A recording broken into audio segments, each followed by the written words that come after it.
If you are a kidney disease patient and you're getting informed and you are working hard to repair your kidneys, there is no way you haven't heard about the keto diet. Always more kidney disease patients are starting to follow this simple diet where counting calories isn't necessary and you get really a lot of incredible health benefits. But can it really help people with kidney disease? Let me read you a couple of comments here in Double Kidney because they're really inspiring. I've been on the keto diet for 2 years now. I only eat twice a day, but I'm not starving myself and I also have so much more energy now. Most important, keto changed my kidney health for the better. My yearly eggs and blood results are absolutely stellar. My creatinine went from 167 to 110. My doctor believes in the Mediterranean diet, but he said, just keep doing what you're doing. Oh wow, that's great! And here's another one. After only 2 months on keto, my CKD went from stage 3 to stage 2, hoping my next check in April is even better. Wow, that's wonderful! Another comment about the keto diet. I reversed kidney disease from stage 4 to normal function on keto way of eating. Oh, I really would like to know more about this, Tammy.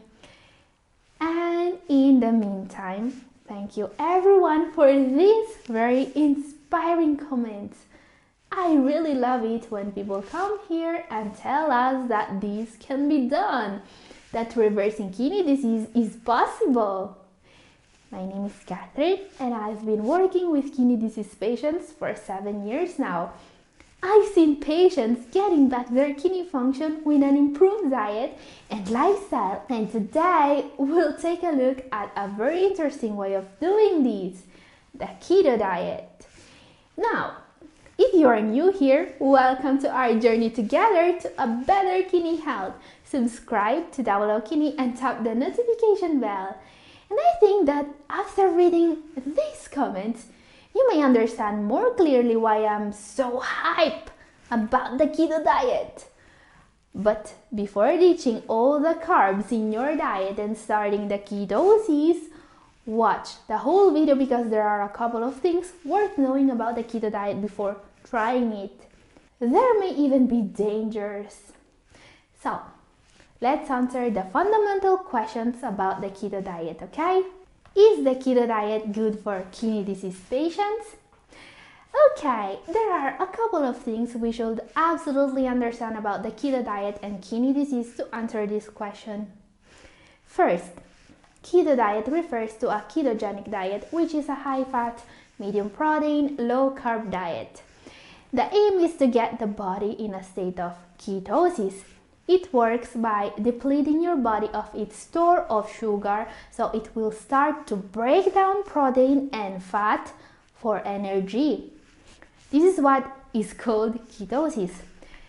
Now, this is actually a rather drastic diet, alright? But it is supposed to have a very long list of benefits that may make it worth the effort, including the chance to reverse kidney disease. So, what are the benefits of the keto diet? First, the keto diet is good for the heart. There is a study showing that the keto diet, if done right, can improve your heart health. Now, heart health is strictly correlated with kidney health. You need to have a strong heart to improve your kidney function. Very important. The heart and the kidneys are part of the same system, and the kidneys need the heart to work well to be healthy. Another benefit. Benefit number 2, keto diets can lower bad cholesterol. This is important too. High cholesterol is linked to high blood pressure and hypertension, the bane of your kidneys. When the arteries become hardened and narrowed with cholesterol plaque, the heart has to strain much harder to pump blood through them. As a result, blood pressure becomes abnormally high. This will damage your kidneys, your heart, and, well, basically your whole body. So, if you have high cholesterol, this diet can help you avoiding this. And also, benefit number 3, keto diet can help with weight loss. Being overweight or obese is one of the leading causes of kidney disease, and this is not news. Obesity is also known to make kidney disease progress faster. So for people that need to lose weight, using the keto diet to control body weight can greatly help slowing down kidney disease. Now, this is a benefit that all well-planned dietary regimens have, not just keto. The benefit of keto is that it is supposed to make this process faster and easier. It takes more work to turn fat into energy than it takes to turn carbs into energy. Because of this, a ketogenic diet can help speed up weight loss. Now, maybe the most important benefit of the keto diet. Benefit number 4, it can help with insulin resistance, blood sugar levels, and type 2 diabetes. Okay, these are huge benefits for people suffering from kidney disease. Type 2 diabetes is the leading cause of CKD. If you have diabetes, your blood glucose or blood sugar levels are too high. All the sugar in the blood is what, more than anything else, can damage the kidneys. Actually, kidney disease is very common in people suffering from type 2 diabetes. So, if you are suffering from diabetes, finding a way to treat it is imperative. Here's where the keto diet can really shine. With all these benefits, it's no wonder that the keto diet is taking the world by storm these days. Now guys, if you think this info is useful, remember to share this video with anyone you know that may suffer from chronic kidney disease. Maybe knowing more about the keto diet can help them too. Now, let's see how it can be adjusted for someone suffering from kidney disease. Because while from this very first outlook on the keto diet, it may seem that people suffering from diabetes and kidney disease may have found a powerful ally in fighting these conditions, there are some things we need to look at a little bit deeper before even considering this diet. So, what can you eat on the keto diet? The keto diet is not really an easy diet to start or to follow, and this should be clear. It can have a lot of great benefits, okay, but these come with a price. The ketogenic diet tries to bring carbohydrates down to less than 5% of a person's daily caloric intake, which means eliminating really a lot of foods from the diet. People on the keto should remove most grains like bread, pasta, pizza, but also fruit, starchy vegetables like potatoes, corn and legumes, and obviously sweets and processed foods. Instead, they should be replaced with calories from fat.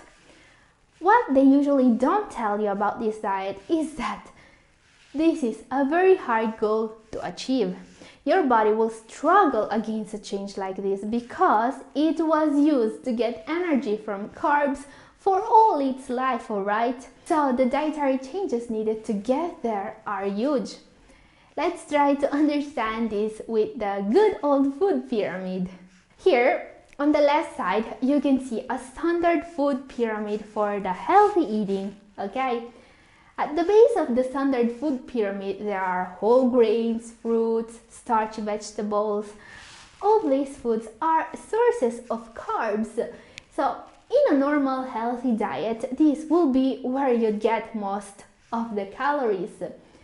On the right side, you may see the food pyramid for the keto diet.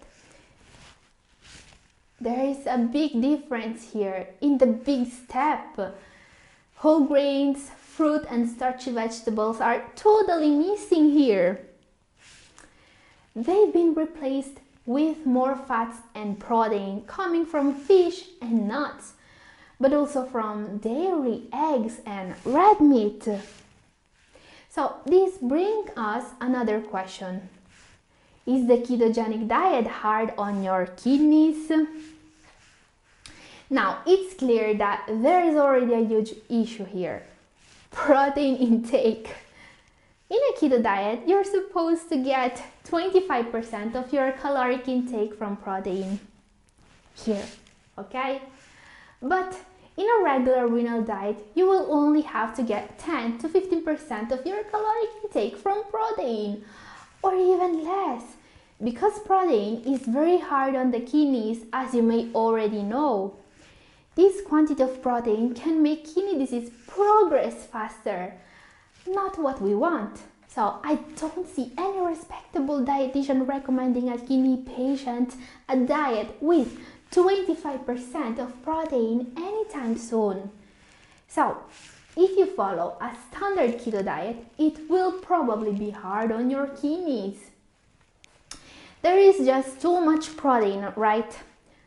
Another concern, in my opinion, is that there is a ton of misinformation on the internet about the keto diet.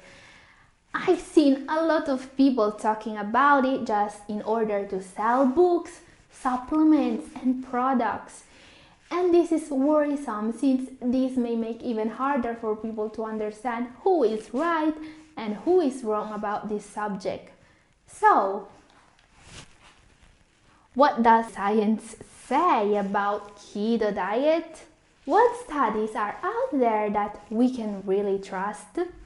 There are actually fewer studies on the keto diet made on humans than I was hoping to find.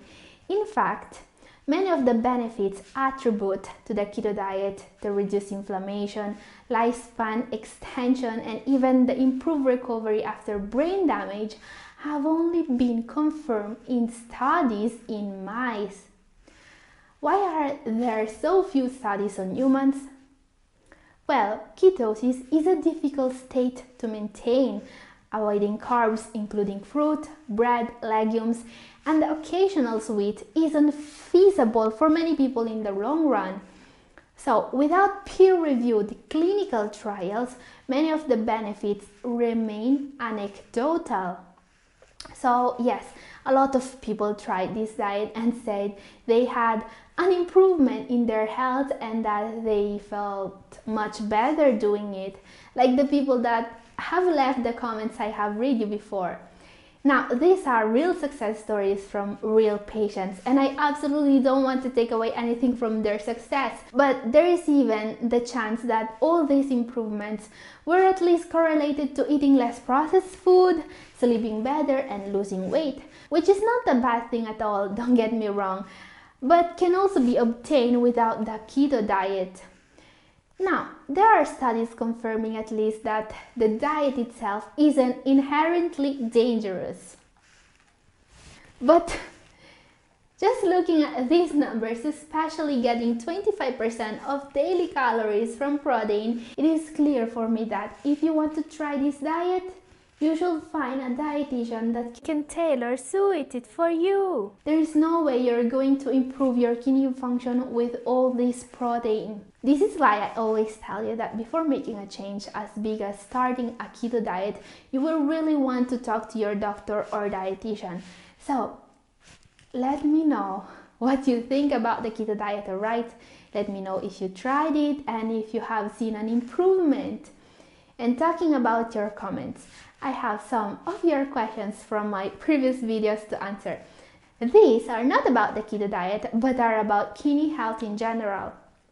I always get a lot of great questions in comment section, and when they are interesting for everyone, I will answer them in the final part of the video, like this one from Michelle Lisa Lagumbay. She asks, how many liters of water to drink for healthy kidneys? Hello, Michelle.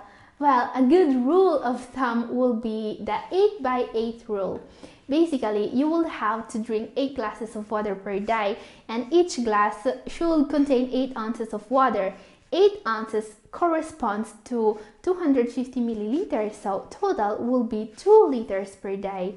Now, this is a bit oversimplified because it doesn't factor in body weight, level of physical activity, climate, and so on. So, a better way will be drinking before you feel the thirst. Bring a water bottle with you and get into the habit of drinking from it during the whole day. That's what I do, and it's easier than counting the glasses of water, in my opinion. Now, a comment from Lee Winarto. What about durians and pineapples? Are they good also for a person with CKD? Why? Why not? Hello Lee! Interesting question as always.